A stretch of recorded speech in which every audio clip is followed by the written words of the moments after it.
Om Ajnanatimidandasya Jnananjana Shalakaya Chakshurunmilitam Dhena Tasmai Shri Gurave. Hare Krishna.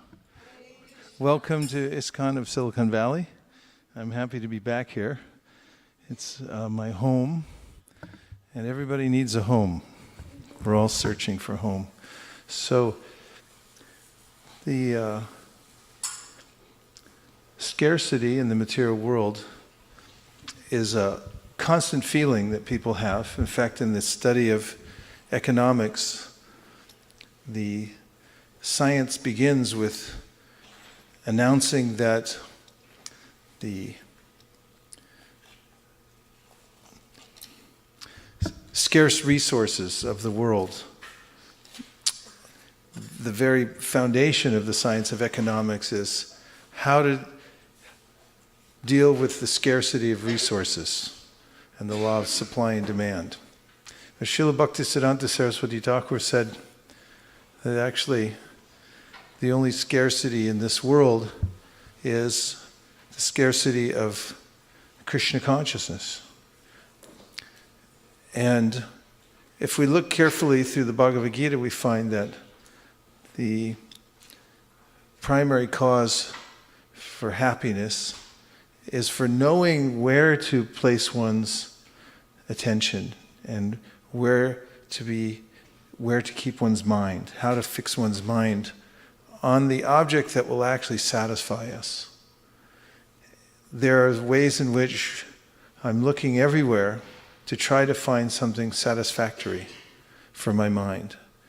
And nowadays, there are more and more images that come before me, and as proposals, as proposed items for satisfaction for my mind. Can you name any of them that you've seen recently that have been put before you in the media, or through your conversations with others? Advertisement for certain kinds of food that we won't mention. There's ways in which it's presented as, the object of satisfaction will actually satisfy you. What kind of gadgets? iPhone 10. And what about? Another gadget? It's a spy gadget which reminds you of what you need to do at the same time. A gadget that reminds you of what you need to do. Yeah. Okay. Of course, you have to tell it which things you want to do. And you have to know what to do. There are images, yes? Cosmetics. There are certainly automobiles, houses, images of people that are supposedly desirable and so forth. And all these are presented as candidates for our attention, where to put our mind. And the problem is that none of these objects satisfy us. Wherever I look, whatever the proposed object is, I may contemplate it for some time, but then I'll become frustrated with it. So, Krishna consciousness is elusively simple. Krishna says, Man mana bhavamad bhakto, fix your mind upon me. Bhakti is very simple. It means to readjust the mind so that you're fixing it on the one object that will actually bring satisfaction. And when we read the Bhagavad-gita and Srimad Bhagavatam, the philosophical points are meant to bring us to that conclusion. And as Krishna mentions in the Bhagavad-gita, once you come to that conclusion, then you have perfect knowledge. Yo mam evam asam mudho janati purushottamam sasarva vid bhajati mam sarva bhavina bharata. That one who has come to this focus of thinking of Krishna as the ultimate object of satisfaction is actually in full knowledge. Now, how to do that effectively was taught to us by Sri Chaitanya Mahaprabhu, who gave the science of the holy name. And in his Shikshastra, Shikshashtaka, he says, Nam Namakari Bahuda Nija Sarva Shaktis. that the Lord is fully present with all his energies in his holy name.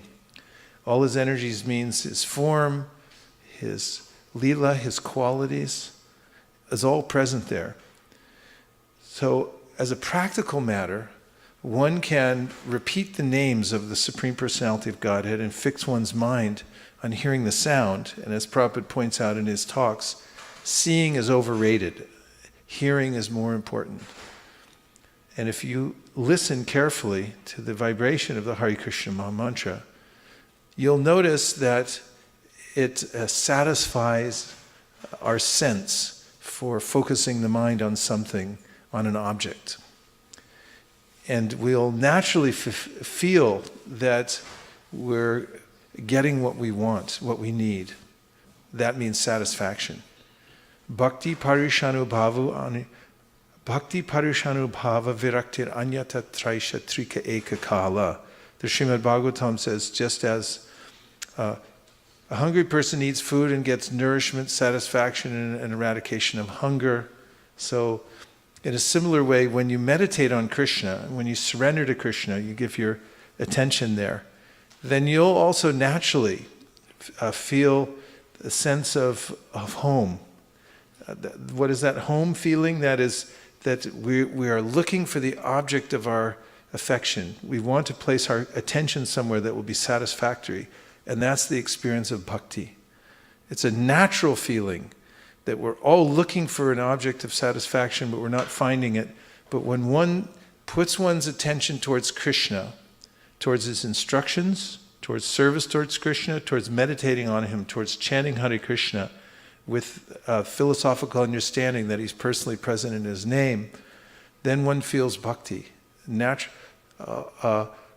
satisfaction of the heart, and the propensity to give our reverence and our love towards an object. And anubhava means that one sees it directly for oneself. It's not philosophical, but it's actually directly perceived. As Krishna says in the Bhagavad-gita, pratyaksha avagamam dharmyam, that the perfection of dharma is that you can see for yourself that you're in contact with the Supreme. And then thirdly, the verse that I just quoted says, virakta anyatracha, which means that you, by focusing your mind on the supreme object of satisfaction, naturally become detached from other objects which are inferior, and you can see the difference for yourself. Oftentimes, I focus my mind on one object and another, and this is because the mind is looking for that satisfaction, and there are ever newer candidates. But in the Bhagavad-gita, Krishna says, Yan labha chaparam labham manyate, that when the mind becomes focused on the supreme object, which is Krishna, then one experiences that the feeling that there's no greater gain, there's no better object to place my mind on. And that feeling increases. It doesn't diminish as it does in the case of material objects. So the practice of chanting Hare Krishna is a meditation on the supreme object. There are ways of focusing the mind on the breath, and this helps to bring oneself to an awareness of one's being alive, of that one's inhabiting a body, one's not the body, but inhabiting the body, and so forth. Being aware that you're aware, and so forth. But minus the repository, which we're all looking for, which is the supreme object, which gives full satisfaction, upon which we place our mind, we can at any time be deviated because of lack of a higher taste. Vishaya vinivartante niraharasa dehina rasavarjam rasopyasya paramjishva nivartate. One has to see for oneself that here's an object that's completely satisfactory. So Chaitanya Mahaprabhu therefore recommended that Krishna, because he's in his name fully, and that one practice this chanting of the Hare Krishna Maha Mantra and give one's full attention to the chanting and understand philosophically that by doing so, one is fully engaging in yoga in the real sense of the term, that is reconnecting with the supreme object of our meditation, which will bring full satisfaction and in which we'll feel reciprocation, which is the other aspect of bhakti, which means as we give our attention to the supreme object of worship, then he reciprocates with us in kind. As Krishna says in the Bhagavad-gita, Ye yata mam prapadyante tamstataiva bhajamyam. So the thing about Lord Chaitanya's process, Narottam Das Thakur says, or is it Lochan Das Thakur, that it's kevala ananda kanda, is simply joyful. As in the Kali Yuga age, things are really mixed up. Philosophies are deviant in many different ways, and I think people are lazy, Sutta Goswami said, about the process of spiritual life. Actually, it's the sages in Aimasaranya noticed that. They said, Prayanal Payusha Shabya Kalavas Minyugejana Mandasu Mandamatayo Mandabhakya Hupadrita. In this iron age of Kali, men have but short lives. They're quarrelsome, lazy, misguided, unlucky, and above all, always disturbed. But before I say anything more, I offer my respectful obeisances to His Divine Grace A.C. Bhaktivedanta Swami Prabhupada and to all the devotees who are present here today and online all over the world. Hare Krishna. Because, what was I just saying? Before I... Yeah, Prayanal Payusha Shabya. Men but short lives. And it's an important consideration to make about time, because time is our most valuable asset. We think about it often more in a more concentrated way at the beginning of the year, because when the calendar turns over again, it feels like you have a chance to start over again, doesn't it? Do you all feel like that? Yes. People get a little joyful and they think, well, maybe I'll have another shot at life. I can start over again, even though I messed up everything else. Let's try again. And so renewal happens at this time of year, another way to reorganize oneself. And there's a sense that we're being moved along by time, but we should see how valuable it is. For instance, there are other entities in the world like llamas and alpacas. You know what they are? An alpaca? It's a strange-looking animal. And llamas are just a larger version. Well, I don't want to insult either one of them. Maybe they don't like each other, I don't know. But in any case, they look very similar. And they're beasts. They're unaware of dharma. They're aware of their immediate environment, and they're aware of the fact that they're fearful in many situations, and that they're hungry, and that they have urges for mating and so forth. But they're not aware of dharma, they're not aware of inquiry into the absolute truth and so forth. And the way in which the universe is set up, there are 8,400,000 species of life. And out of all of them, the human life is the life that offers an opportunity to inquire about the Supreme.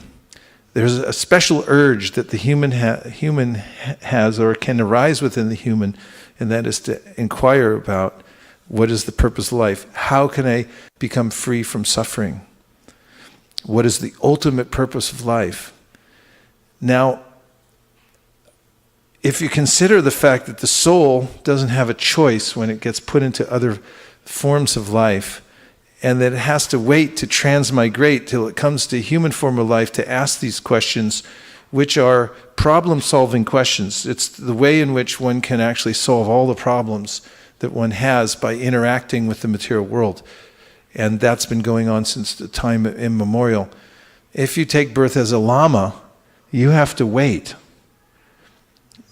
And once you leave the body of a lama, you have to wait till you go to the next transmigration, and then you have to wait till you go through that. There's a whole cycle you have to wait to go through.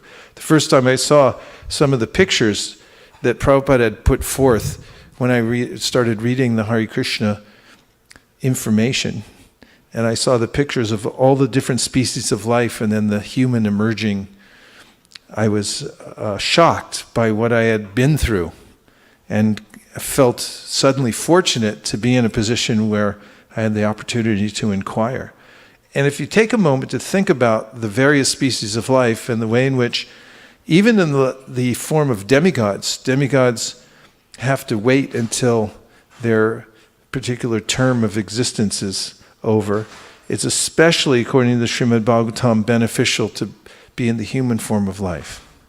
So be happy that you're human. In fact, I just read in the 5th canto that demigods are eager to trade in their pious credits in order to take birth as human beings, especially in Kali Yuga, to take advantage of the opportunity. Human beings are in a middle position. We're being pulled from above and we're being pulled from below. And another important item to remember is that demigods are always delighted because of their situation in material nature. It's more tinged by goodness, and they have opulence to live in and a long life. So they're happy. Just like if someone gives you credit cards and says you can spend unlimitedly. And not only that, all your health care is covered. In fact, you'll never get sick even, so don't even worry about that. Then, and starts throwing in a bunch of things like that, you'll suddenly feel, wow, I'm pretty happy. So demigods are like that. They're delighted. Animals are always fearful, and human beings are always in anxiety. Do you find that to be true? So don't worry about it. It's okay. It's natural to be in anxiety, and the reason is the human is being pulled from above and from below. We're right in the middle position. There's a natural way that we'll always be in anxiety as a human being. However, there's a very important distinction for the human beings. Labvam sudurlabam idam bahusambhavante. It's very rare to get a human body, but when you get it, you have a great opportunity. The opportunity isn't necessarily to become free from anxiety, but it's actually to become free from the cycle of birth and death and to become liberated from the material world altogether. And from our point of view, under following Sri Chaitanya Mahaprabhu, to develop a love for God. Prema Pumarta Mahan, that's the ultimate goal of the soul. The goal of the soul is to develop this love for God, which is the ultimate form of liberation. And so we have the opportunity in the human form of life, and this is a great boon. And so the anxiety that one might have can simply be transferred from anxiety to try to get comfortable here in the material world to the anxiety that it takes to situate oneself in a valid spiritual practice and continue it despite all the other distractions that are going on. That takes some stress and anxiety itself. For instance, if you have to regulate your senses, they're going to push back a little bit. Do you find that to be true? Or is it does your mind and senses just cooperate with you? So there's some stress in that. There's some anxiety. And that's what Sri Rishabhdev says is the purpose of human life, is to take on that kind of stress for the purpose of advancing spiritually. He says, Nayam deho deha bhajram nriloke, kashtam kamam arhate vidbhujam ye, tapo divyam putraka yena sattvam shud yet yasmad brahma saukyam tvanantam. And the verse I just quoted is basically a summary of everything I've said so far. And that is that one shouldn't envy the animals or try to imitate them, because what they're getting is not that great. But what the human being has is certainly great. It's an opportunity to perform tapo divyam, which means to take some anxiety, some trouble, for the supreme, for a higher cause. And by taking that kind of anxiety into one's life, one will then come to a position of saukyam tvanantam, which means happiness that doesn't end. So that's the worthy cause that one can attain in the human form of life. And Sri Chaitanya Mahaprabhu has made it altogether possible for everybody in the age of Kali Yuga to do that. Happy New Year, everyone. How is everybody? Happy to be alive? Yes? Okay. So, one way to assure longevity in one's spiritual practice and to be constantly in awe of the world that we're in is to assume nothing. Okay, we'll put the Gita on it. Thank you. Very thoughtful of you. And to start over as a beginner. This is the practice of devotional service. Be akinchana, which means don't assume that you have anything. If you remain hungry and think, I don't have anything yet, then there's a lot more to get. And if you think, I'm already more advanced than everybody, and that was all I was hoping for, then you'll find a plateau. And that is dangerous. Plateaus are dangerous for humans. We need to be constantly stimulated. For any discipline, one has to remain on the edge and be moving forward. So cultivating the beginner's mind, as the Buddhists say, start over every day as I'm a beginner. And don't assume anything. Don't assume that you know anything or that you're advanced in any way. And in that way, you'll be open for special mercy. And that's important in the practice of Krishna consciousness.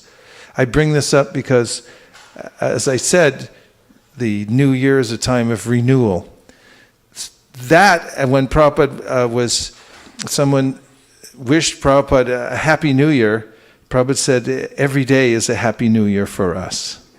Because we're starting over every day. We see every moment as a new year, as a new opportunity, because Krishna's newer and newer, and our interaction with the world in this mood of seeing everything as a unique opportunity to advance in Krishna consciousness. It's ever fresh.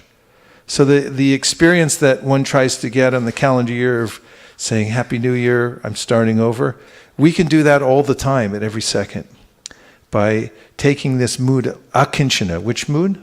Akinchana. Kinchana means I have something, I already possess something. Akinchana means this mood of feeling bereft. I don't have anything.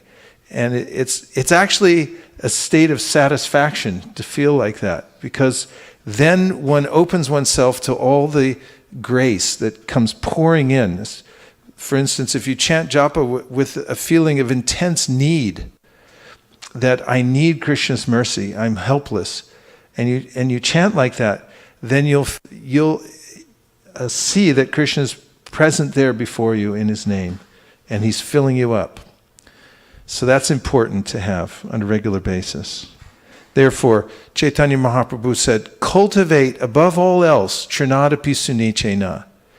Be in a humble state of mind, a humble state of mind. There are all kinds of states of mind. There was a famous singer, he's still alive somewhere, Billy Joel, and he sang a song, I'm in a New York state of mind. You can be in a New York state of mind. You can be in a depressed state of mind, a woe is me state of mind. But Chaitanya Mahaprabhu recommended be in a humble state of mind. Cultivate this humble state of mind. And he said, if you remember this constantly and come back to this as your predominating attitude in life of being humble, that means, he said, feeling yourself lower than the grass and be more tolerant than a tree. And he gave the definition in relationship to the tree, because trees, even though they're being beat by the sun, they still render service to other people. Even when they're cut down, they still offer their service. They go on serving others. And they don't say anything. They just serve. So that's something that one can look forward to, because it opens one to all the gifts that Krishna is giving us at every minute, but I'm missing because I'm already full. I already have something. Queen Kunti said that we may have all kinds of ideas about what I already have. Janma, Aishvarya, Shruta, Shribir, Idamanamara Pumand. She mentioned that I have an attitude that I already have something. I'm already advanced because I have a high birth, because I'm beautiful, and so forth. And these are a kind of intoxication that keep us from advancing in spiritual life. So one can cultivate this attitude of Trinadapi Sinechena, of being humble and being lower than the grass. And also, one can certainly practice showing respect to others, but not taking any respect in return. Just notice it the next time you have a conversation, how the ego wants to insert himself in the conversation. And when the person is talking about how they had some success in their life, what kind of success did they have? They just passed the GED or the, what is that, SA?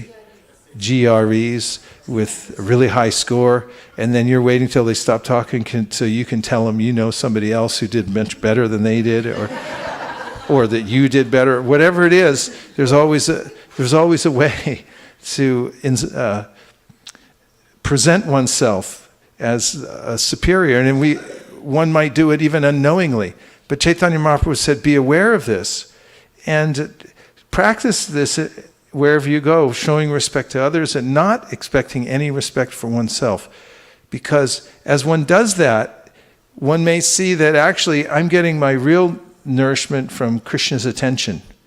One develops an inner awareness that I'm not dependent on other people giving me accolades, but I am certainly dependent on Krishna noticing that I have a service attitude towards him. That's really fulfilling. So now that it's the new year, I would like to ask all of you, what is your 100-year goal? You've heard about 1-year goals, right? They talk about this in school. 1-year goals, 3-year goals, 5-year goals. Those seem like a long time, right? What's your 100-year goal? Become a living 100. Okay, in 100 years, where will you all be in 100 years? Let's first start thinking about that. Anyone? Do you know where you'll be? Vantika, how old will you be? 114? Can you imagine Avantika as 114? She's a fresh youth now, but she'll be 114 someday.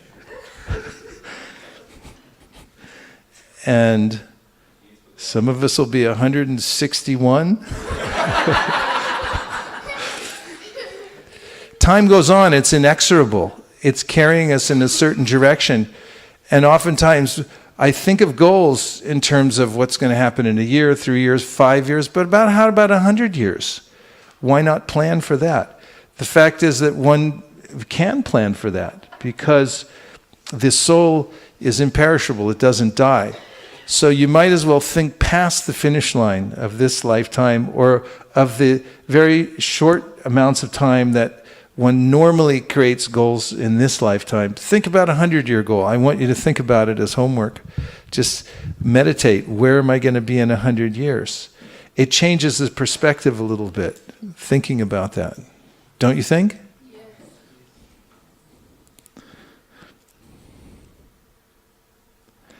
So now I'm going to read from the Bhagavad-gita 4:24 because I'd like to make a point. And that is that whatever we contribute to, that is, especially whatever we give our attention to, as I began the talk tonight, we will grow in that direction. And this verse, 424, the translation of which is, a person who is fully absorbed in Krishna consciousness is sure to attain the spiritual kingdom because of his full contribution to spiritual activities in which the consummation is absolute and that which is offered is of the same spiritual nature. Purport: how activities in Krishna consciousness can lead one ultimately to the spiritual goal is described here. There are various activities in Krishna consciousness, and all of them will be described in the following verses. But for the present, just the principle of Krishna consciousness is described. A conditioned soul entangled in material contamination is sure to act in the material atmosphere, and yet he has to get out of such an environment. The process by which the conditioned soul can get out of the material atmosphere is Krishna consciousness. For example, a patient who is suffering from a disorder of the bowels due to overindulgence in milk products is cured by another milk product, namely curds. The materially absorbed conditioned soul can be cured by Krishna consciousness as set forth here in the Gita. This process is generally known as yajna, or activities, sacrifices, simply meant for the satisfaction of Vishnu or Krishna. The more the activities of the material world are performed in Krishna consciousness, or for Vishnu only, the more the atmosphere becomes spiritualized by complete absorption. So this principle, and it can be taken anywhere and utilized, and it's called yajna. Everyone say yajna. So you get two choices in human life, two basic broad categories of choice. One is called yajna, and the other one is called suffering. So by yajna, you put yourself out, and somebody who is a beginner in practicing yajna may feel suffering from doing the yajna. But what follows any bona fide yajna, that means giving one's energy, one's resources to Krishna, is a feeling of satisfaction that cannot be attained anywhere through any endeavor in the material world. The endeavors in the material world, starting from the process of thinking, feeling, and willing, which comes from the linga sharira, that's our subtle body, that's where our impetus starts from in this world. We think, feel, and will, and then we manifest outwardly in the material world. We set out into the forest of material enjoyment to try to find our fortune.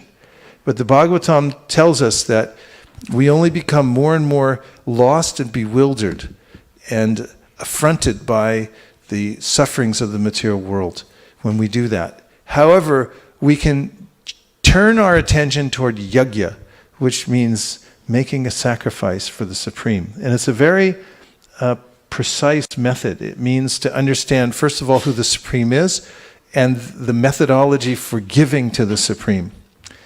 And if one does that, then the world begins to transform around one.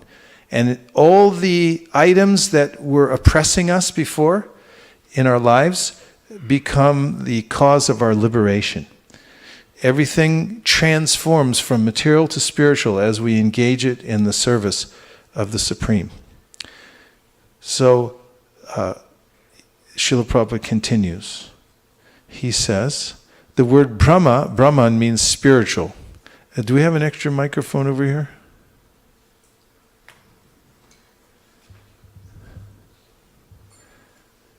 Okay, keep reading from that point. Hare Krishna. The word Brahma means spiritual. The Lord is spiritual, and the rays of his transcendental body are called Brahma Jyotir, his spiritual effulgence. Everything that exists is situated in that Brahma Jyotir. But when the Jyoti is covered by illusion, Maya, or sense gratification, it is called material.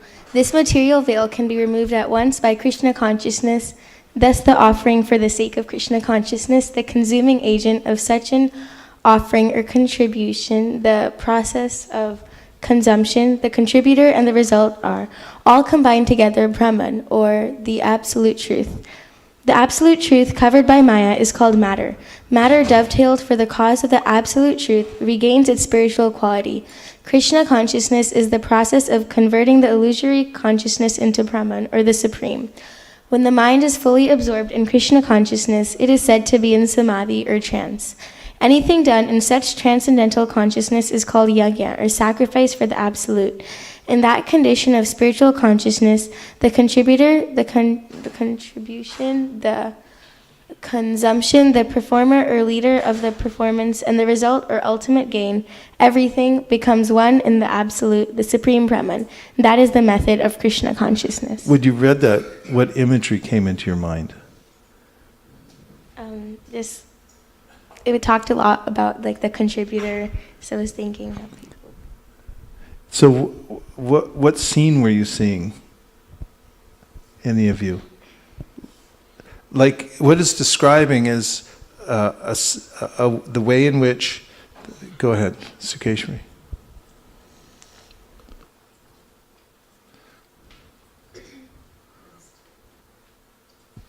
I was remembering the shloka of Hiranmayena Patrena, where you're praying to the Lord to take away the effulgence so that I will be able to see His beautiful form. So similarly, if I pray to Krishna, if I'm completely absorbed in Krishna consciousness, automatically the material, the material world, which is part actually of the Brahmajyoti itself, but it's covered by Maya. The Maya Devi would reveal the curtains and we will be able to see Krishna. Okay, thank you. I'm thinking in very practical terms of scenes that you're used to seeing of yajna being performed. Yes. I was thinking about the yajna being performed, and there are many brahmanas, and one is who is chanting, he is benefited. The one for whose favor is being benefited, and we are praying to the Vishnu. Then where it is going, so that picture emerges. So you're seeing one of the like an Agnihotra fire yajna. What other scenes that you're used to seeing? Virginia Kumar. Okay, 1, 2. Get a microphone back there. I was just thinking how it actually relates to all the seminars that you give on book distribution. That you say that the wood that the person carries is nothing but the books that you carry. But I was just thinking how it's like something that you do practically. Any service in temple or anywhere, but especially the yajna, where the car that you take, the house that you own, yes, the money that you spend in the fuel, yes, the time that you spend to go and stand there, or even if you're just being with the devotees, whatever it is, it's everything becomes spiritualized. And I have personally seen that sometimes we think that the persons who come later in Krishna consciousness are more new beginners than like if we have been in Krishna consciousness for 20 years. But not until I went for book distribution with them and I see them glorify Krishna consciousness, I could see how they have spiritualized their life, how they think that everything they have is for Krishna. But then I was taken aback that I don't know Bhagavatam, because they have spiritualized their life, they have that desire. So everything right in front of my eyes, I see how their spiritual consciousness, they become Krishna conscious. The contributor, which is the person who's doing, and the contribution that they are doing, and the person who's receiving the consumption, the performer, and everything becomes spiritualized. So this is very practical, because we're all living in a apparently very materialistic part of the world, and we're engaged in activities that some people might consider material. But when the yajna is in effect, we're using all those items. Please give me the 10th canto, 14th chapter, in the verse that says that unless everything's engaged in the service of the Lord, it becomes foot shackles.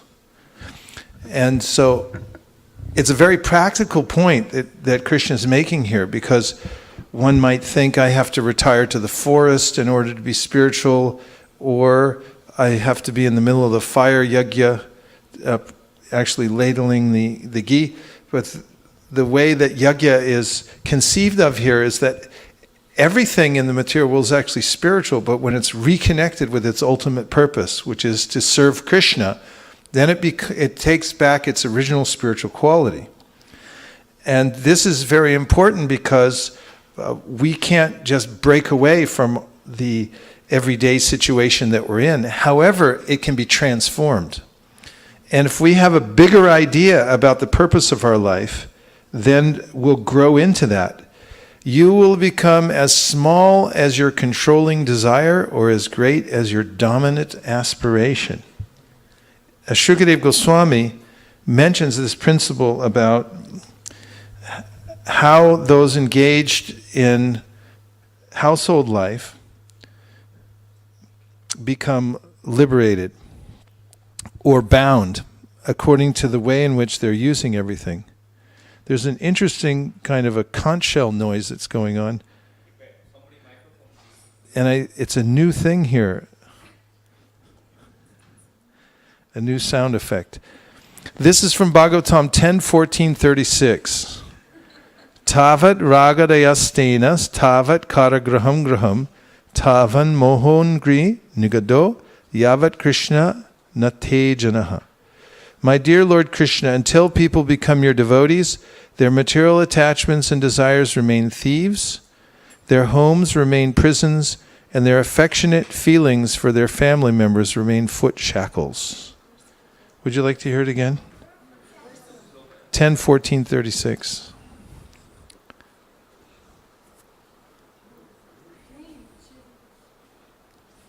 It's from Yajna. You all are doing too much Yajna here. You're causing the rains to fall.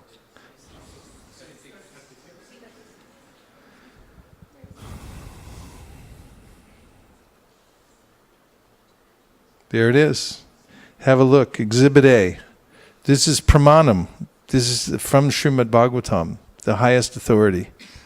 So these kinds of verses can direct our lives. If we depend on these types of philosophical underpinnings, then we'll be able to perform yajna wherever we go, and we'll be able to transform our environment wherever it may be, from material to spiritual. Spiritual means liberation and happiness, and material means that we become bound and full of anxiety. So I'll say, please repeat. Tavad ragadeyastenas tavat kara graham graham tavan mohon grin nigado yavat Krishna natejanaha.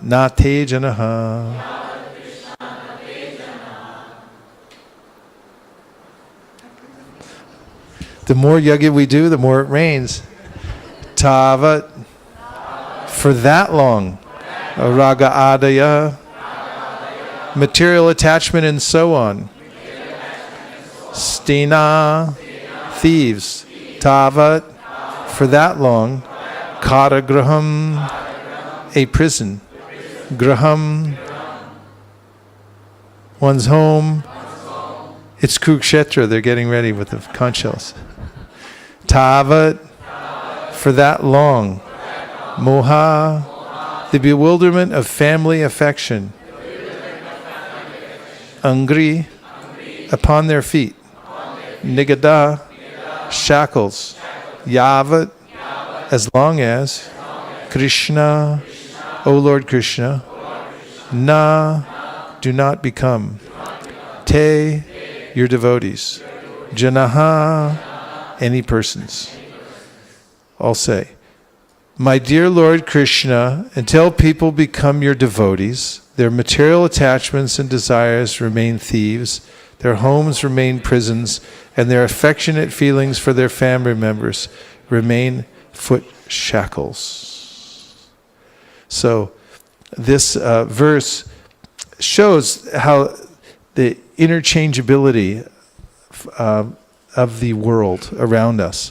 And when it's used for yajna, it becomes transcendentalized. And when it's done for the self-enjoyment, then it becomes a limiting factor. And we become trapped by it in the material world. So if one has a controlling desires. Those are the small desires of material enjoyment, thinking how I can become happy in the material world, which are explained by Narada Muni to be irrational anyway, because we get only the amount of happiness that is allotted to us because of our previous activities in the material world. And just as distress comes of its own accord, so does happiness. So he advises that we not try so hard in order to readjust our material situation. However, if one becomes overwhelmed by a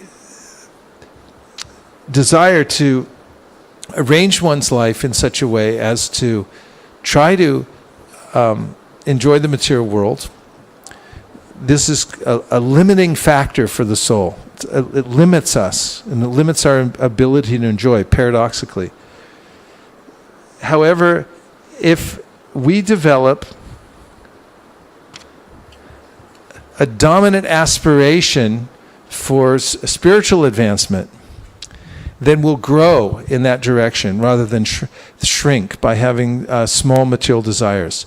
So it's not that we become free from desire or anxiety, but we change our aspiration from the small limiting desires that we think might make us happy in the material world, but won't and never do, to the big aspiration, that is trying to please Krishna through yajna, and will grow because of that. So, along with the new year renewal, it's a good time to reorganize the way in which one conducts one's life, because we have habits in our life and they direct us in certain ways. Habits are very powerful. They pull us along. And we may not even be aware that we're developing habits, but this is a time of year when we should become aware. Take inventory of what kind of habits you may have developed over the last year. You can catalog them if you like. Would you care to think about it for a minute? Have you developed any habits, good or bad, in the last year? No? You all just slept in for the whole year? That would be a habit in and of itself. Can you think of any habits that you accidentally picked up, that you or feel vulnerable enough, or you feel like you could be vulnerable in front of the group and the other 195 people who are watching right now around the world, and say what bad habit you might have picked up? Or can you say a good habit that you deliberately developed, that you cultivated, and that changed your life in any way? Anybody have a habit that you started, or that started in on you? Shraddha's going to be vulnerable. Now everyone will listen very carefully. What happened? So I have one in both the categories, Maharaj. So one of the habits I consciously developed was to maintain my lists more meticulously of action items and to do, and use a software to go store the things there. Oh, that's a very good habit, right? Always work from a list. From a list, yeah. And the bad habit was, I think it is because of the proliferation of so many WhatsApp groups and things like that. I've noticed that I'm going a little bit more, in general, getting disturbed a little bit more, and visiting the WhatsApp groups. I mean, sometimes it's out of necessity also, you go and do that, but then you tend to linger there. You can get caught up. Okay. Anybody else? Yes.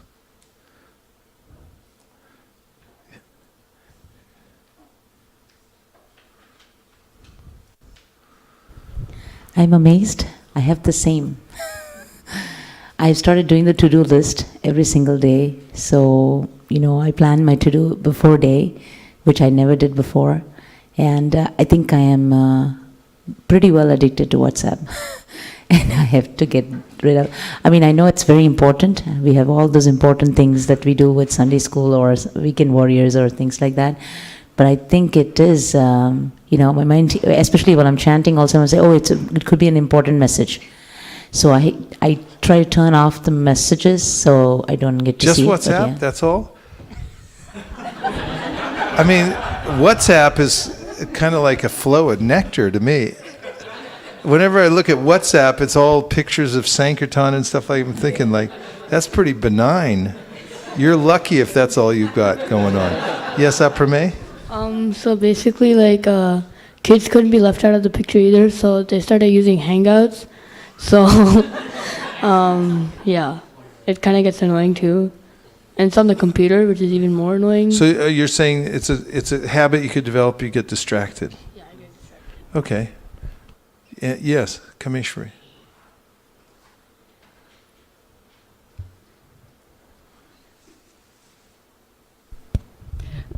Hare Krishna. So I have a bad habit to share. So That's not WhatsApp or Hangout. Okay, go ahead. it is related to WhatsApp. All right. But so one particular, I have a group with my sisters because we about reading. But more than that, actually, I started taking pictures of what I cooked. Krishna's plate. So I can share what I cooked, and just because I want to share, I take more pictures. Okay. I'm pretty impressed with the with how non-destructive your bad habits seem to be. But yes? Bad habits or good habits that you developed? Go ahead. Take 3 more. 1, 2, 3.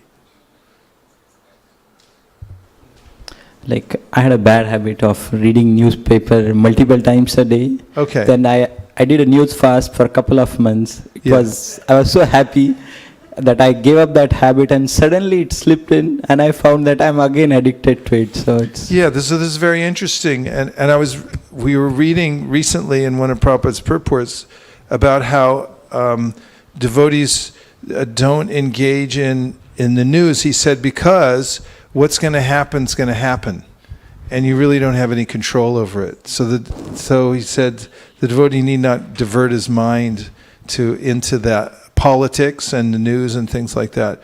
But it's very tempting because it's so pervasive everywhere, and it just shows how you can do a news fast for 2 months and then Kukshetra, you can slip back into these other habits and end up being really absorbed. You can in the time that you spend reading newspapers or looking at Facebook and things like that, there are a lot of very productive things that you can do. For instance, reading books, chanting extra rounds, things like that. Yes, Kushal. Krishna Maharaj, I have a bad habit to share that I think I am going to bed later, yeah, and getting up late, and that actually snowballs that my rounds go until next day. Yeah, late. Thank you for sharing that. That's a with electric lights and all the stimulation that's available to us, it's really easy to creep into later and later and later. And then what happens is you got to wake up later. And if you don't wake up later, you'll be too tired to do other things during the day. So this very practical thing Krishna mentions in the 6th chapter of the Bhagavad-gita, that a yogi doesn't eat too much or sleep or eat too little, sleep too much or sleep too little. And so being aware of the fact that it's easy enough to slip into later and later habits at night, and then it ruins your morning program, and it can really throw you off, right? So these are being aware of these things are ways in which we can trim back. And Vijay, you had one? Vijay and then Bali, last one.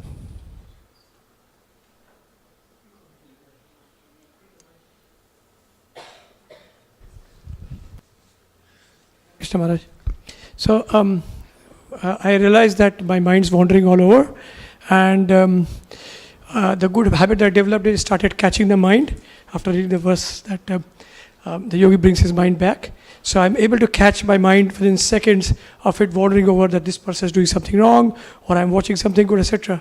The bad part that happened later in the year is my mind discovered this, and now it has made codes for something wrong. So I don't have to take that many seconds to figure out I am doing this or someone's doing wrong. It just says, and then I know I've already offensed. So now I have to still get past that. So the mind's getting smarter, like viruses, right? You make those antibiotics and the virus gets better at that. So my mind's gotten past my good habit to inculcate into a bad habit into faster times. Very interesting. Okay.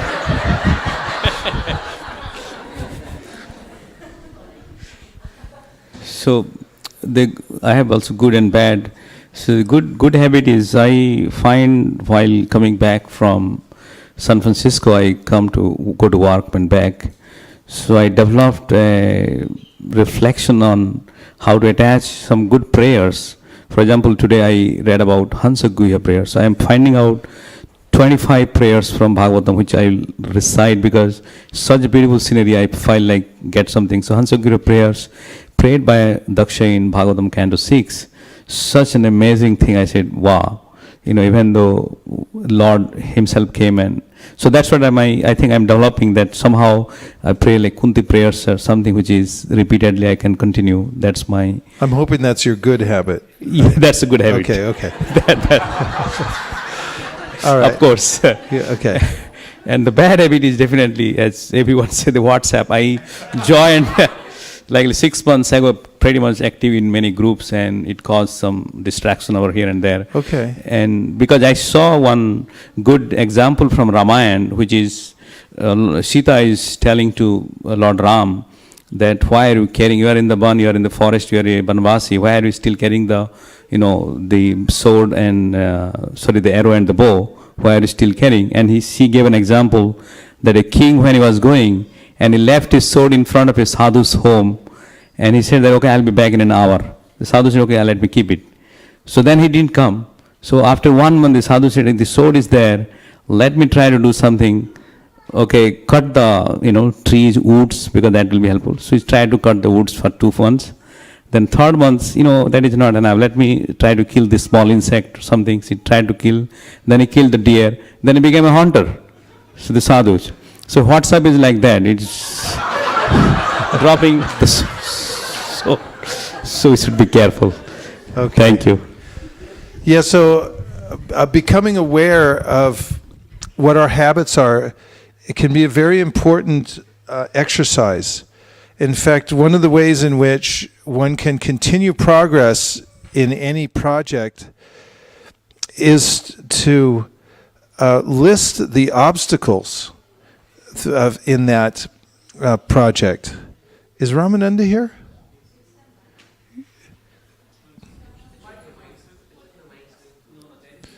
Well, it's never happened before. Ramananda, could you please save us? What? From the water heater? Okay. The water heater apparently is a living entity.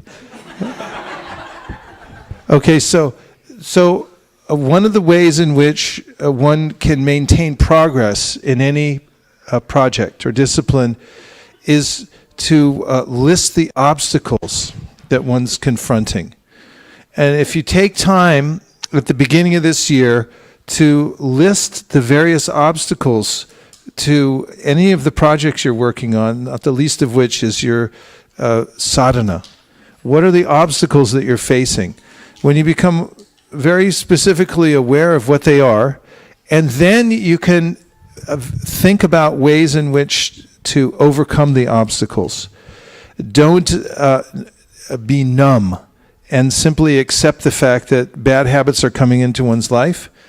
And also be aware of the fact that if you deliberately develop good habits that will take you in a very positive direction over the next year. A year, samvatsara, there's a lot that happens in 1 year, and there's closure at the end of the year. The sun's going around in cycles. And so if you take the time to encapsulate all the things that you're trying to do and see what the obstacles are to them and deliberately try to overcome those obstacles, then you'll find yourself fascinated with the process. And this is what we like to call self-investment. You have to invest in yourself. And we invest in many different things. We oftentimes forget to invest in ourselves. So this is the very important place to invest, because when you invest in yourself by cultivating good habits, then you'll have a lot more to give to other people. And the best kind of self-investment is to train your mind how to think and what to think of. Because as we mentioned earlier, the direction our mind goes and the place we put our attention will direct the way that we're going in life. So this is the most important part of our self-investment, is to be very much aware of where our mind's going and what we're dwelling upon primarily. So there are a couple more points I'm going to make and then take reflections. But one of them is that, again, beginning at the new year, to have a clear plan that includes having goals and making them very specific, having deadlines, writing them down and looking at them every day. So I'll say that again. A plan means having specific goals, deadlines, writing down what your intentions are and your goals, and looking at them every day. Can anybody repeat that back to me?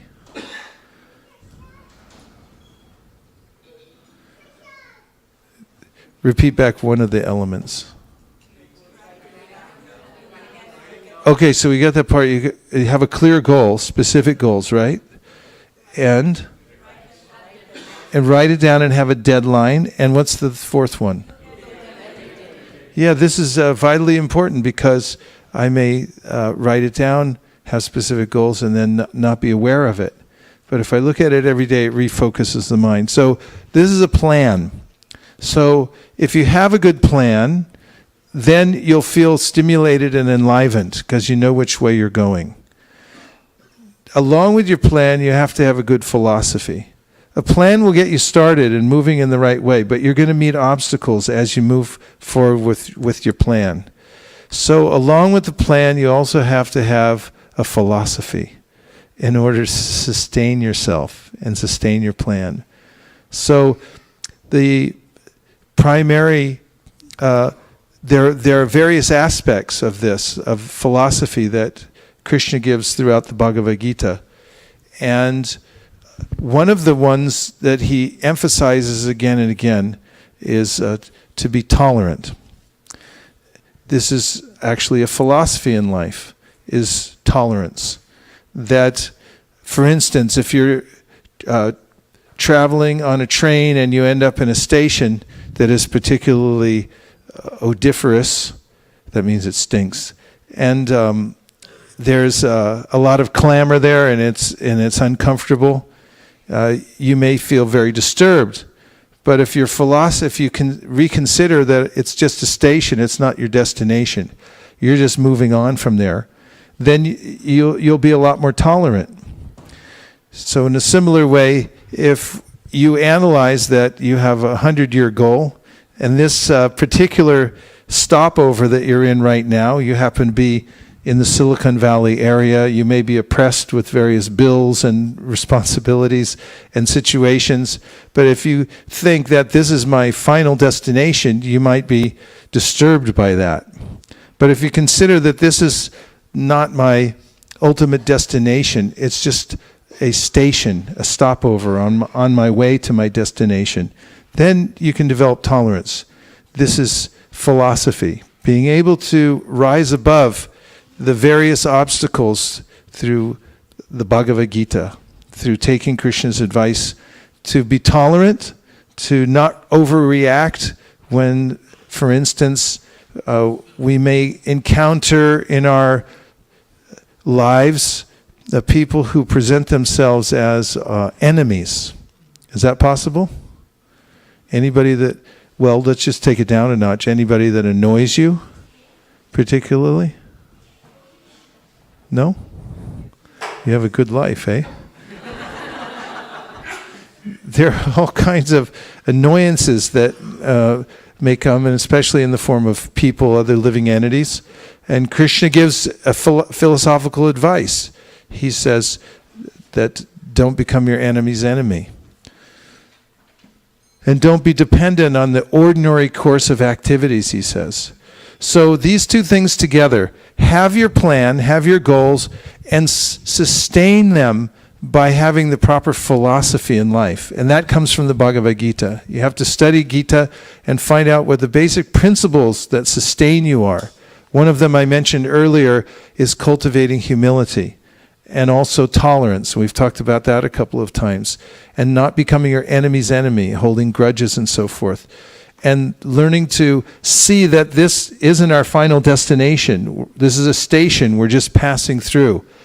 And if we consider that, then it makes it, we're much more effective in the way that we conduct ourselves throughout our lives. And now I'll take a few reflections. Anything that you've heard so far that's stuck in your mind? Yes.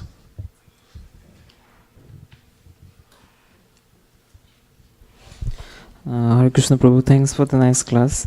The point that struck me is being tolerant. So it's not an easy task.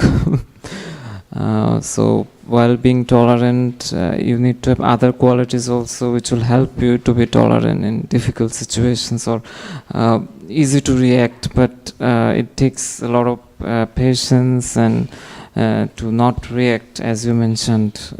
So yeah, I took that point. One of the ways in which one can develop a quality like tolerance, or tolerance specifically, is by chanting Hare Krishna. Because by having proximity to Krishna, we naturally begin to develop good qualities, like tolerance. And this is something that is mentioned in the Srimad Bhagavatam in relationship to the direct process of devotional service. Vasudeve Bhagavati Bhakti Yoga Prayojita Janayat Yashu Vairagyam Yanam Cha Yada Haitukam. This statement is made by Sutta Goswami, who says that when you practice devotional service, the direct process of bhakti, you naturally develop knowledge and detachment, jnana and vairagya. And these are supporting features. They help to fortify us as we move forward with the process of bhakti. That's mentioned in a separate verse. Tach chadadhana munayo jnana vairagya yuktaya paschantyatmani chatmanam bhakti shrutagrihitaya.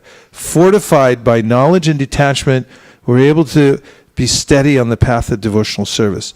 So if you find yourself falling into bad habits, or being overcome by the anxiety that naturally comes by the pulling of the lower nature from the material world, our natural animalistic pull that we want to try to enjoy the senses in the material world, the recourse is to chant Hare Krishna. Because by that process, you'll develop divine qualities, and that includes the ability to control your senses, which is based on a otherworldly kind of satisfaction that you can only get by the contact with the divine mantra, the Hare Krishna mantra. So practice very vigorously the Maha Mantra, especially hearing it and being very aware of the fact that Krishna is fully present within his name and that you're associating directly with the divine. And you'll find that you'll naturally develop the kind of qualities that will fortify you and give you these qualities like tolerance, which cannot be necessarily sustained on the mental platform. One may be tolerant for a little while, but if one's not actually feeling ultimate satisfaction in one's heart, or feel that there's some recourse, one may lose one's cool very easily without that kind of perspective. And you can really only get it from direct spiritual practice, especially the chanting of the Hare Krishna Mahamantra. What other reflections do you have? Yes. And we have online after this? Yes. Hare Krishna Maharaj. I really liked the point you mentioned that, if you are not performing yajnas for Vishnu, then it is suffering. So time to time, we are actually not doing yajnas, and mind, very smartly cheats us, and we think, we are happy, but the underneath reality is actually we are suffering. So that's a very solid point. There's a kind of deep-rooted anxiety that's naturally there within human beings. The demigods are delighted, the animals are fearful, and human beings are full of anxiety. That's just the way it is. And the sooner you accept the fact that the human condition means anxiety, and you come to terms with that, then the more satisfied you'll be. And the trick is to transfer that anxiety, that natural anxiety that you're going to have from now on to for the rest of this life, because of the existential situation that you're in. That's just natural. Is to transfer that anxiety and use it for spiritual traction. In other words, do something spiritual and invest your anxiety in that. Is it anxiety? Does one become anxiety-ridden by taking responsibility here at ISV for a particular service? Yes or yes? Thank you. Yes. The answer is a resounding yes, because there are all kinds of obstacles that you'll have to face in the course of your given service. Correct? Yeah. And do they cause you anxiety? Yes. If you don't take those up and you just go on with the normal course of your life without performing that kind of yajna, will you face anxiety? Yeah. I proved my point. So if you take anxiety for serving the order of Chaitanya Mahaprabhu, that is to spread the Sankirtan movement, that's where you take on your anxiety. Then you get purified. Tapo divyam putraka yena sadvam means this is divine austerity, divine anxiety. So you'll make advancement that way. What other points do you have? Yes. Rajendra Kumar. So, Prabhuji, 2 points here. One is from the Bhagavad-gita 4.24 that we were reading, and I think you made the point. So, when the statement was read from the purport, from you guys. Matter dovetailed for the cause of the absolute truth regains its spiritual quality. Yes. So, the picture that came into my mind was, the food that we cook, and then we offer it to Krishna, it becomes prasad, it becomes spiritual, and then it comes and it comes as a mercy and it uplifts us spiritually. So that was a picture. Yes. That came into my mind. Very practical point you're making, because all living entities live to eat. I know animals, they're always, like if you have a pet cat, I don't have a pet cat, but if I did, I did when I was a kid, and I know that cats, they hang around and they're like, when are you going to feed me next? They just want to see a little bowl of food, and then they go sleep for a little while, and they come back and look, is it full again? Can I eat again? It's the natural state of living entities just to eat. And in fact, people, they buy houses, and the first thing they want to look at is, well, where's the kitchen? Because that's the center where people feel satisfied, in the kitchen. And so this is a major point for yajna. It's such an essential aspect of our lives, and with a slight adjustment from bhoga into prasad, one performs the kind of yajna that is palpable and which transforms one's consciousness and the consciousness of everyone around it. And it has to, now when you perform a yajna, it also has a systemic beneficial effect. There's a way in which, for instance, if you perform the yajna of taking Krishna prasad instead of just eating bhoga, if you just eat bhoga, you can eat anything. And there's no limit to what you could consume. But and that is bad for everybody. It's bad for living entities, bad for the environment. But if you decide I'm going to perform yajna by my eating, and you say I'll only take Krishna prasad, then you find out, well, what can I offer, and so forth, and you offer those things that Krishna likes, then not only do you get benefit spiritually, but the whole chain behind you, everyone else gets benefit because of the choices that you're making. Yajna is systemically beneficial. Yes. I had a question. Now you were talking about making goals, specific goals, looking at them every day.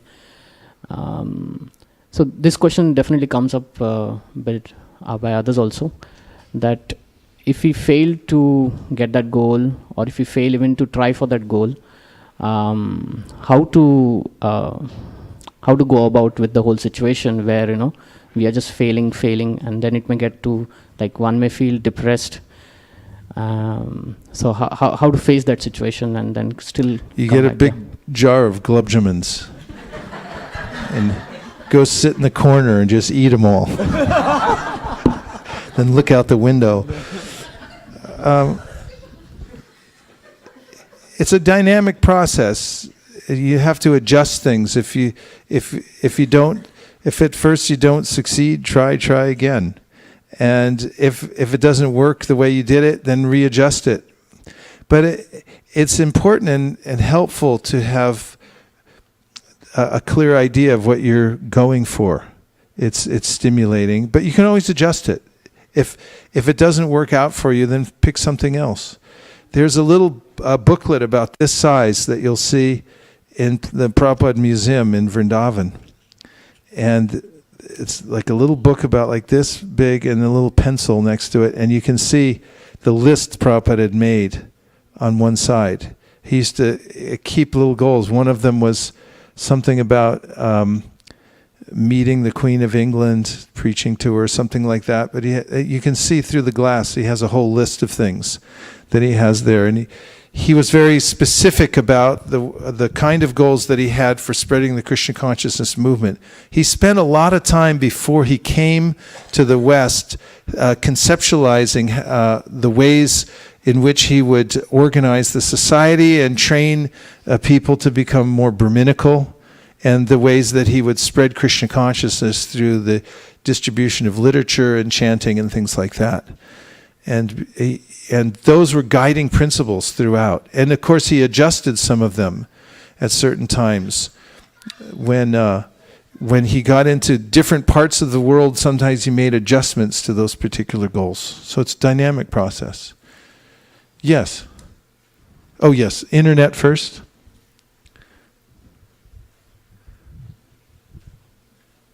You ready? Okay.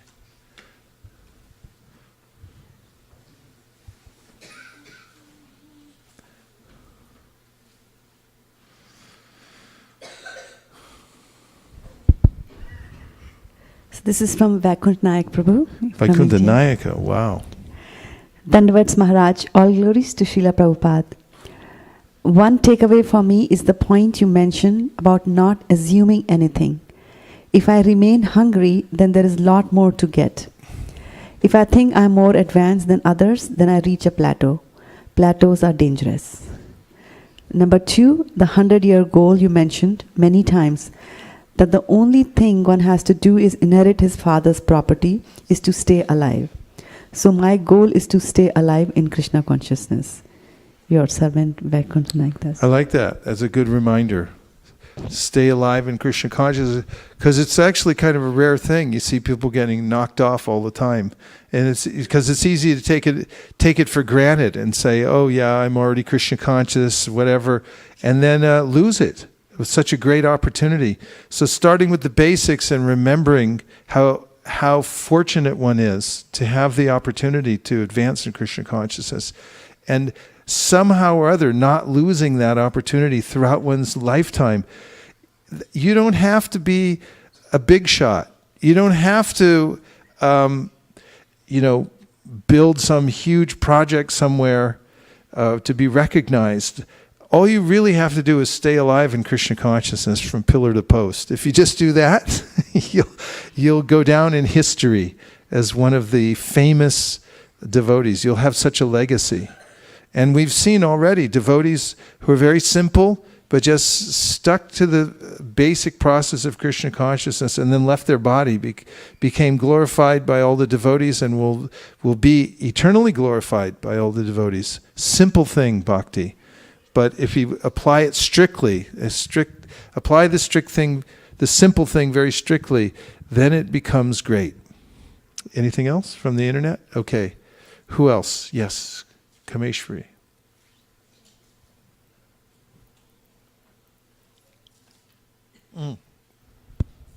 Hare Krishna. Prabhuji, you have always taught about writing down the goals, and since last few years we have myself, Prabhu and Advait, we sit down on January 1st and we write down goals. So I want to mention about writing it down.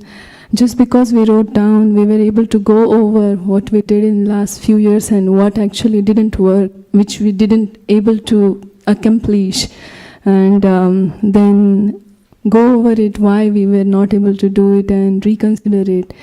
So writing down is very important, and then reviewing. Of course, we are doing this only in the beginning of the year, but we thought, like you're saying, we should look at that every day.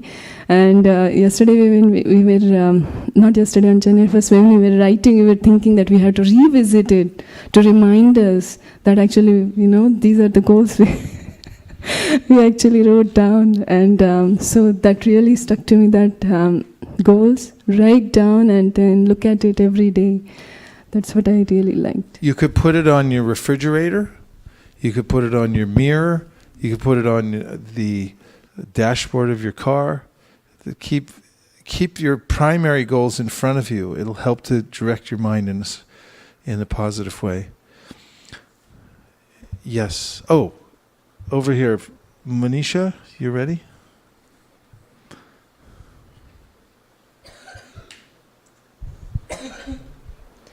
One of the points that really stuck out to me was every obstacle is a station, it's not a destination. Yes.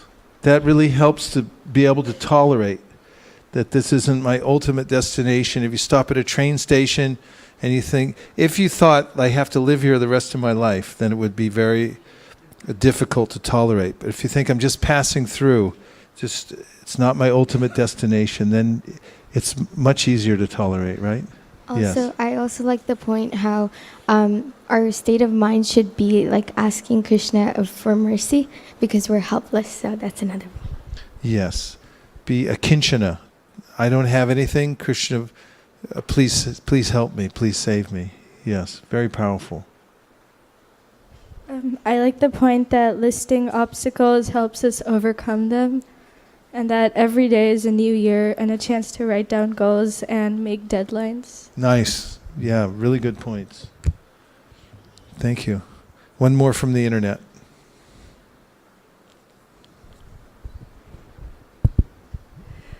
There are actually two, Maharaj. Do we have okay, time? Two more. Okay. So one is a message from Charu Bhatt Mataji. And she likes the plan for 100 years with a good philosophy to back it up. And then that teaches you to tolerate. And also knowing that this is not the destination, just a stop. And I also like the point where you said that you should write your project or goal, write your obstacles and think how to overcome. This will train our mind what to think and how to think about it. Yes. So this was text, and there's one on Facebook.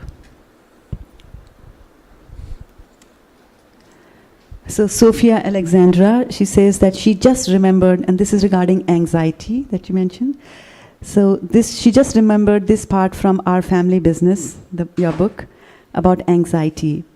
Whatever a devotee's service, the greater the personal responsibility he or she feels to advance the Sankirtan movement, the deeper the transcendental anxiety he or she develops.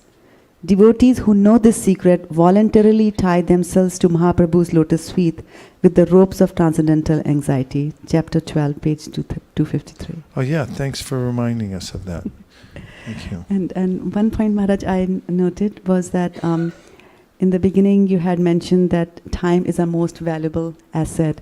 And then you were also mentioning about the Jiva soul is always looking for something to satisfy. And then you mentioned Billy Joel's poem on I'm on the riverside. New York State of Mind. New York State of Mind, yeah. So I looked up the lyrics for for New York State of Mind. Yes. And I found a line there which is very interesting. So it says, I know what I need.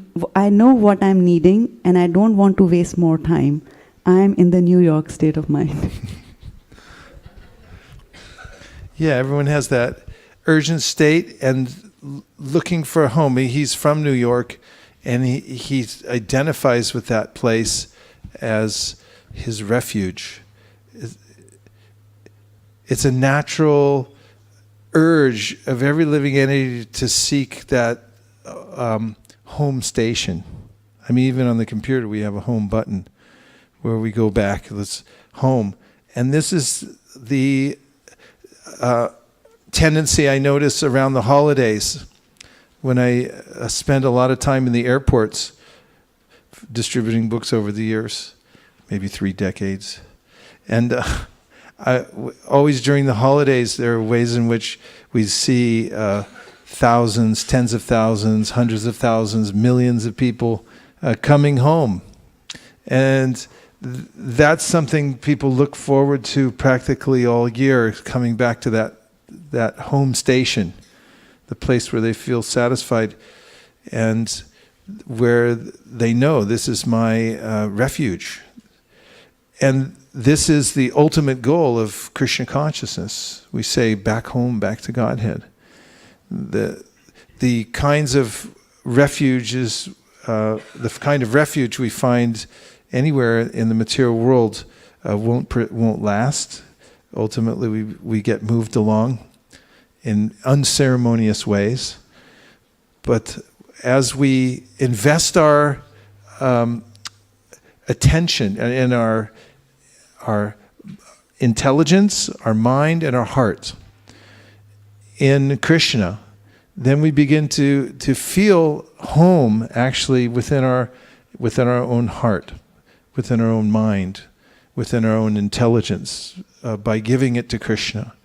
As Krishna says in the Gita, that one who studies the conversation between myself and Arjuna worships me by his or her intelligence.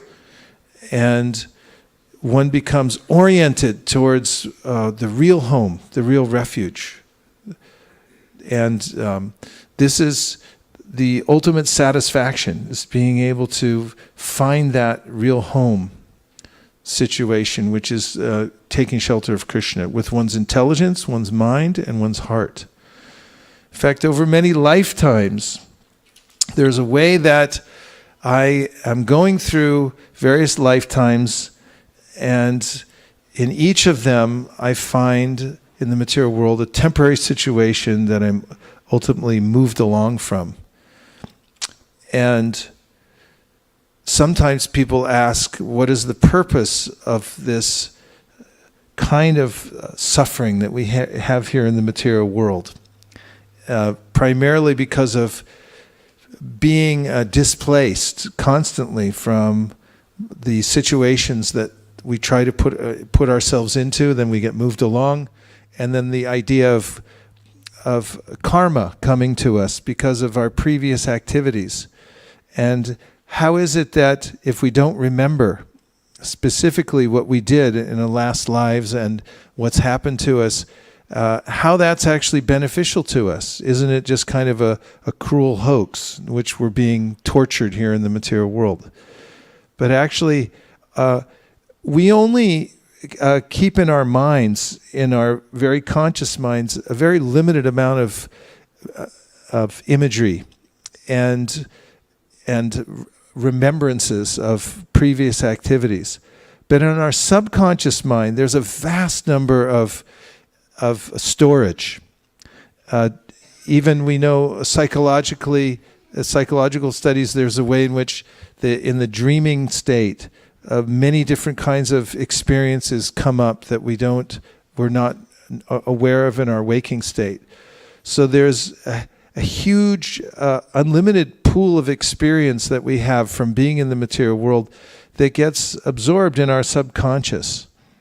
And this is a kind of memory. And it becomes evident in the way in which we think about the world, in our very attitude and the very feeling we have within our heart towards the world, coming from a subconscious level. Just like some people develop phobias. Phobias are not inherited from the parents. They're unique experiences that come from past lives.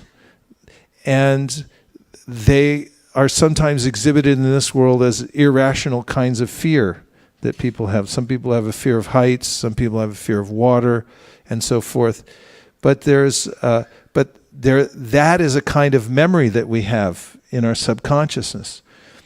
And our experience in the material world is meant to bring us to a point of putting our full faith, refuge, intelligence, mind in Krishna, and no longer taking shelter of the temporary material world. And when one comes to that conviction, Krishna says, Bahunam jamanamante gyanavam mam prapadyate vasudeva sarvamiti sa mahatma sudurlabhaha. One becomes actually an elevated person when one comes to this conclusion that everything, my home is in Vasudev, my home is in Krishna. So this is the Krishna conscious practice, is to put one's full attention, one's faith, as Krishna says, refuge, everything in Krishna. Give your faith, your refuge, your intelligence, your mind to Krishna. And then, no matter where one goes, one will feel that sense of home, of being properly situated because of taking shelter of Krishna. So, there's a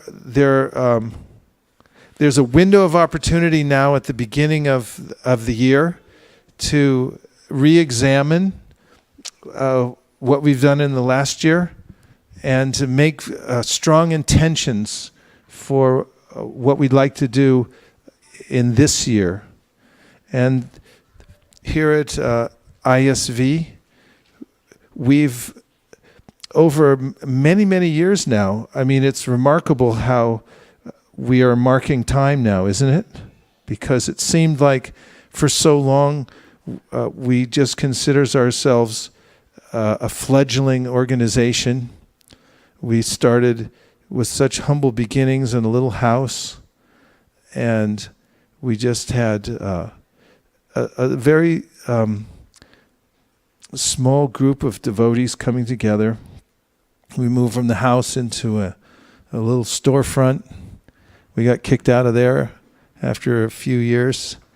It was funny because we were just next to a hair cutting place and then a pizza place and then a computer place, and we didn't really fit in there, especially during Janmashtamis and things. But even during those days, it seemed that we were such a young organization. And now when we look around at it, at one another, and we notice that decades are going by. And if one simply invests one's time and energy into the Krishna consciousness movement, then one will find that through incremental improvements over time, one can develop an organization that actually has some impact on the world. This year, looking back at the efforts of all the devotees, when we first started, as an example, the monthly Sankirtan festival, I remember because I was there, and I remember even we decided to call it a monthly Sankirtan festival, and now it's just MSF. But our first goal was just to have 2 parties going out rather than one. Meant maybe like 6 devotees, 3 in one place, 3 in another, 2 tables. And it was definitely once a month. And I remember the first Harinam party that we had, at least we were meeting at our home in Burlingame, and some devotees who were new, they said, well, we've read about these public chanting parties, these Harinam parties. So could we do that sometime? Say, okay, the next time we're not going to meet at the house, we'll meet outside and we'll chant outside. Remember? And, it was a first there. And starting from these kind of humble beginnings. And then, as I was saying, the monthly Sankirtan Festival was once a month. And at least the last 2 years, maybe more, it's transformed from once a month to every single weekend. And then to every day. And there's been mission creep here.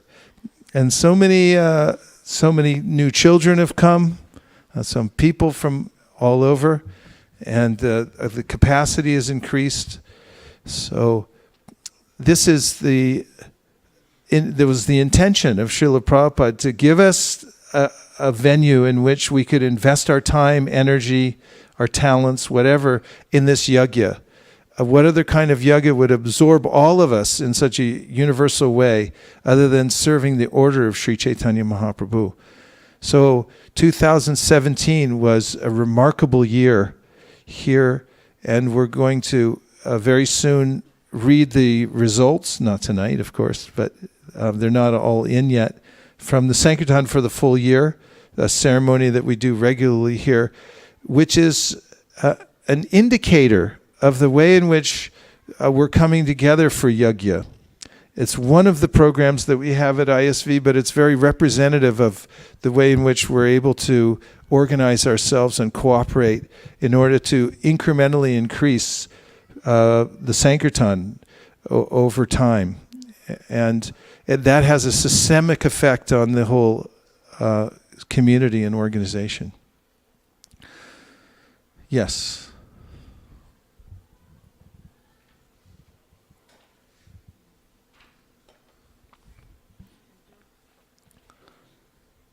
Hare Krishna.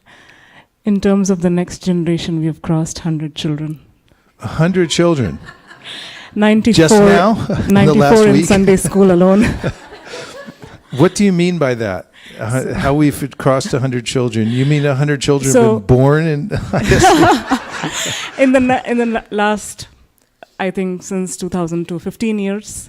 Yes. So Sunday school registration started with 6 kids, and now today it's 96 or so. So I think we need a census, like they do for... It would be interesting to find out also how many children have been born in ISV as well. Do you happen to know that?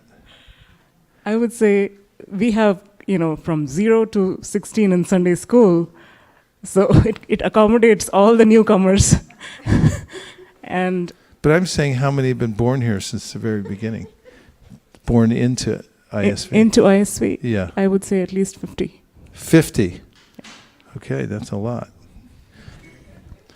Very good. Taigo Premanande. Thank you very much, everyone, for joining us here at the live studios at ISV, and all of those who joined us online from all over the world. And now we're going to continue with a dance festival we have here, right here, on these beautiful wood floors. So we're going to move all the asanas out of the way and roll up this rug, and everyone can feel free to dance before the deities and sing to their heart's content. Thank you very much. Hare Krishna. Nachari Armarman, Nachari Armarman, Nachari Armarman, Nachari Armarman, hey, Nachari Armarman, Nachari Armarman, Nachari Armarman, Nachari Armarman.